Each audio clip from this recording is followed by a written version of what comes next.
Assalamualaikum warahmatullahi wabarakatuh. Alhamdulillahi rabbil alamin. Hamdan yuwafi ni'amahu wa yukafi'u mazida.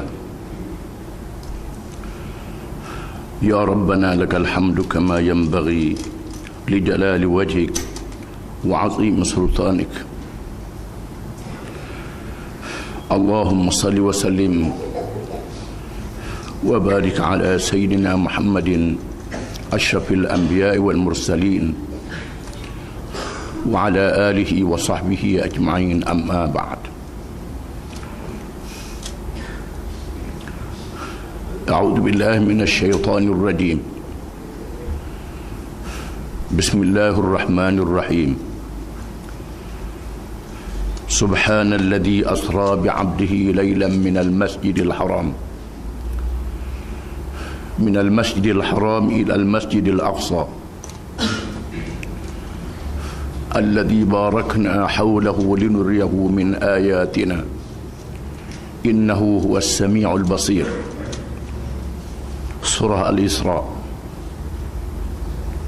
yang bermaksud Maha Suci Tuhan yang telah menjalankan di waktu malam akan hamba-Nya, yakni Nabi Muhammad sallallahu alaihi wasallam,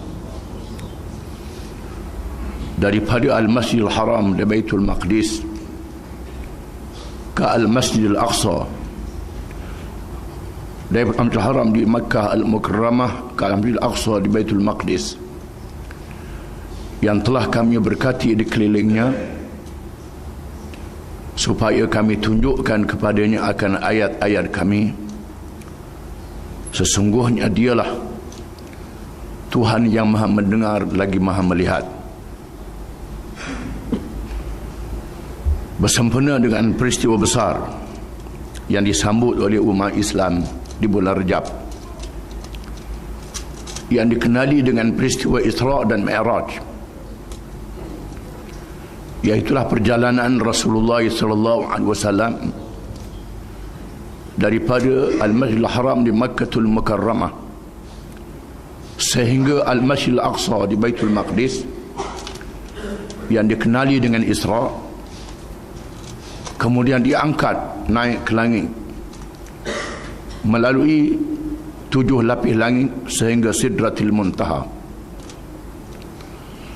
Satu perjalanan yang sangat jauh, memakan masa yang lama mengikut perhitungan akal fikiran manusia. Ianya dilakukan secara mukjizat oleh Allah Subhanahu wa taala kepada Rasulullah sallallahu alaihi wasallam, bagi menandakan kekuasaan Allah Subhanahu wa taala, ketuhanan dan kebesarannya. Setelah Rasulullah sallallahu alaihi wasallam berdakwah lebih daripada 10 tahun di Makkatul Mukarramah,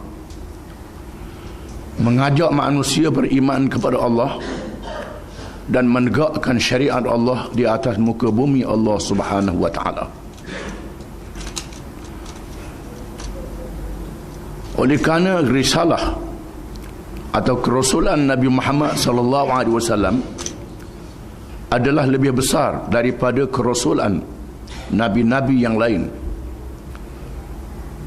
kerana nabi-nabi dan rasul-rasul yang lain diutuskan untuk kaumnya sahaja, di zamannya sahaja.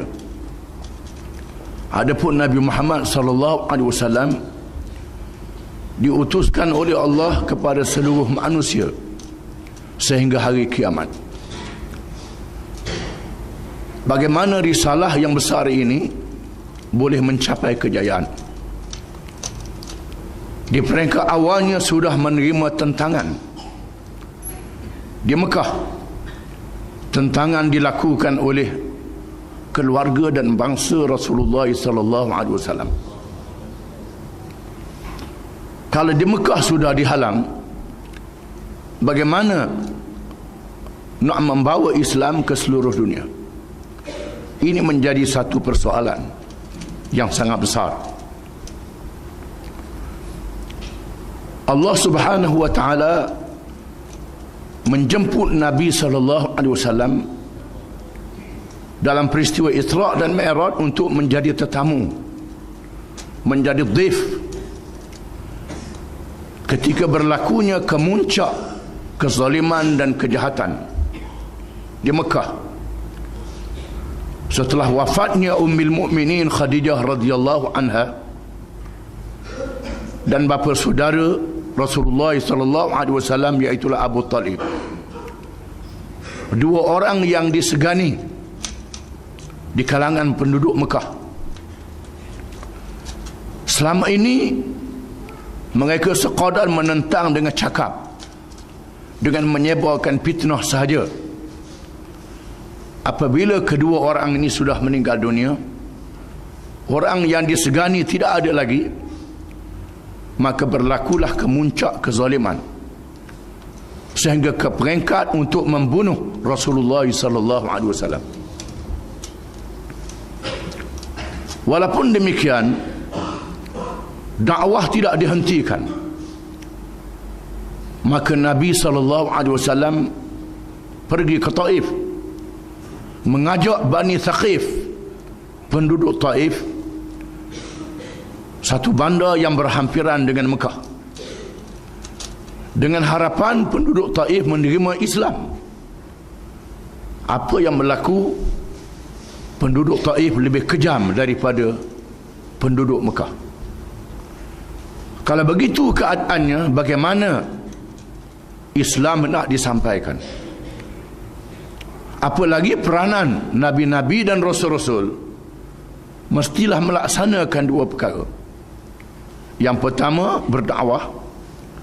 Yang kedua, mendirikan negara yang mendaulatkan syariat Allah Subhanahu wa taala. Ini dua perkara yang dilakukan oleh semua Rasul-Rasul alaihi wassalatu wassalam. Tidak cukup dengan dakwah saja, mestilah ada negara, pemerintahan yang boleh melaksanakan syariat Allah Subhanahu wa taala.